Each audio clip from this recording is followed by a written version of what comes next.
It's an excerpt of a poem called "Set the Shotgun to the Head," and cool. And which is a book, and the book is a poem written in the voice of a man that's telling of the coming of a female messiah that he has known intimately, and she is one in many. She is Kali, the Hindu goddess of destruction and creation. She is Oya, the Yoruba Orisha of death and rebirth. She is the Holy Ghost, which is to say, a woman restored to her rightful place in the Holy Trinity. Common sense would tell you that a Holy Trinity might be something like, I don't know, mother, father, child, not father, male, child, and ghost. So, wow, I'm not struck by lightning.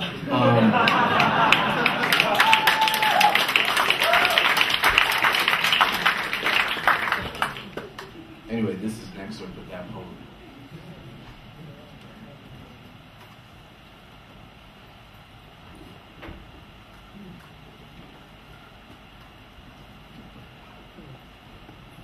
Citizens, children of the night, bearers of the day, torch scorched and burn, burn not, the dam is broken, the curse is fled.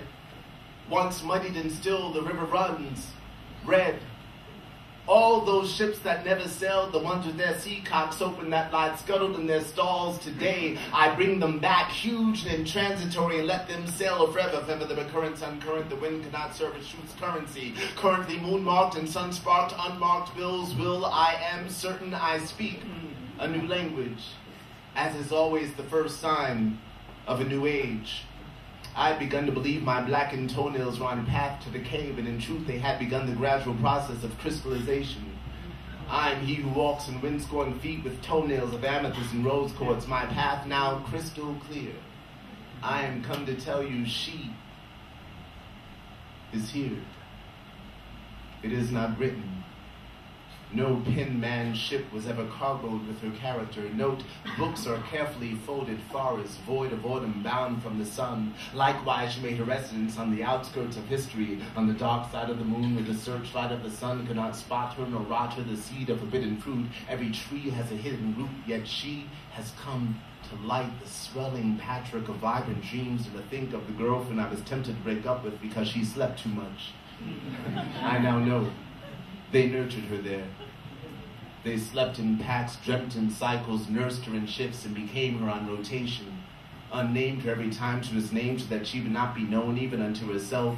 Undressed every time she was dressed, that she would not be recognized anyone other than herself. They blindfolded her and spun her in circles, that she would find her way here by no other means than her intuition. And she has come. I am a simple, disoriented man in her presence. I wear my loincloth over my eyes and ejaculate too soon. Forgive me, Father, if I have sinned. I pray to you and cup the wind, and in doing so barred her entry into a century, 100 years of solitude. I will now pray with my hands outstretched, with these psalms etched into my palms.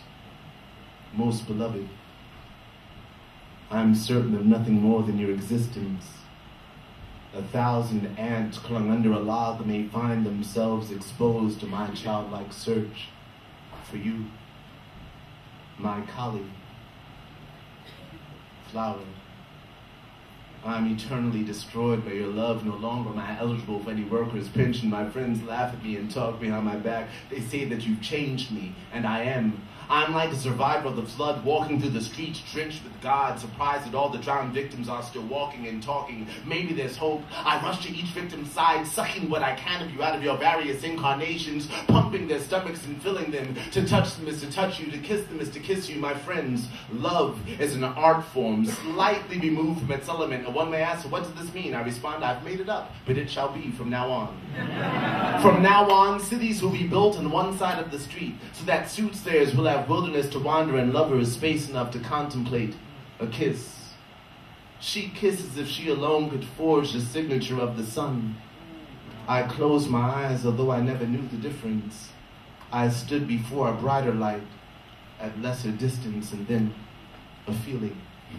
Almost as if nothing ever bound to be repeated ever again, as if history had been as massively created as the Great Pyramids, and to reconstruct or relive at any given moment would have to stem from an understanding of how the pyramids were built from the top down.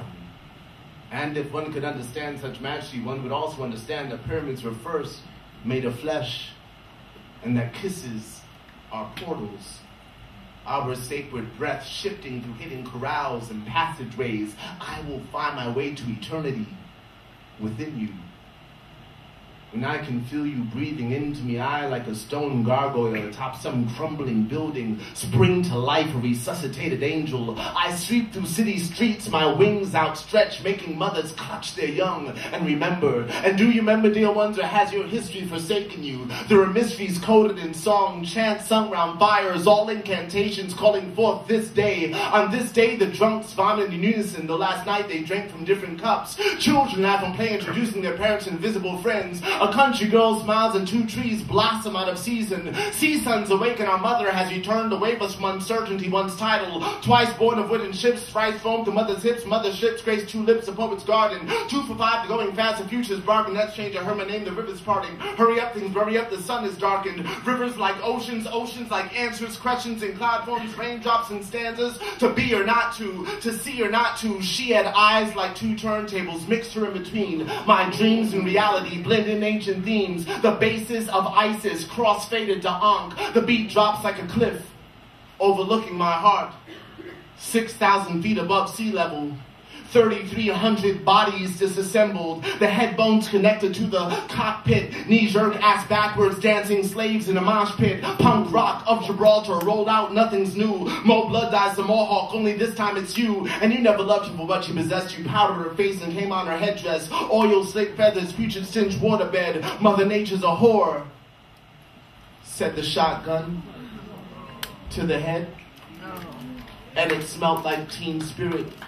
Angst-driven, insecure, a country in puberty, a country at war. The greatest Americans have not been born yet. They are waiting patiently for the past to die. Please give blood. Those crumbled tablets were to share a story with a burning bush.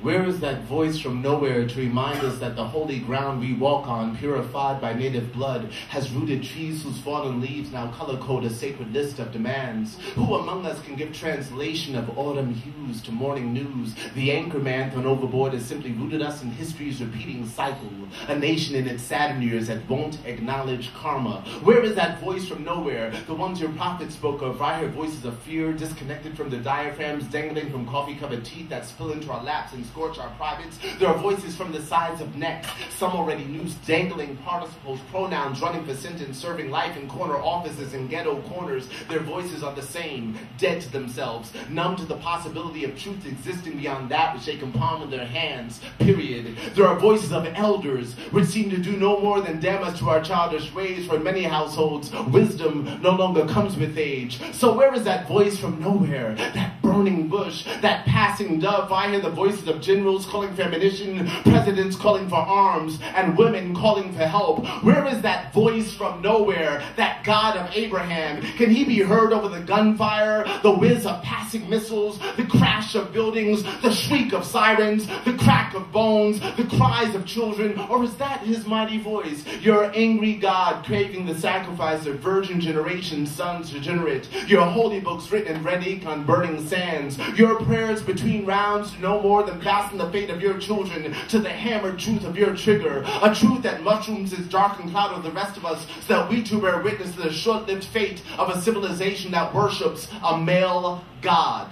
Your weapons are phallic, all of them. That dummy that sits in your lap is no longer a worthwhile spectacle. His shrunken pale face is little room for imagination. We have spotted your moving lips that pin the voice to its proper source. It is a source of madness, a source of hunger for power, a source of weakness, a source of evil. We are exiting your coliseum and encircling your box office, demanding our families back, our cultures back, our language back, our gods back. So we return them to the proper source, the source of life, the source of creation, our mother's womb, the great goddess. We will cut through the barbed wire hangers and chastity belts. We will climb in and incubate our spirits through the winter. We will wait for the degenerate course of your repeated history. We will wait for the past to die.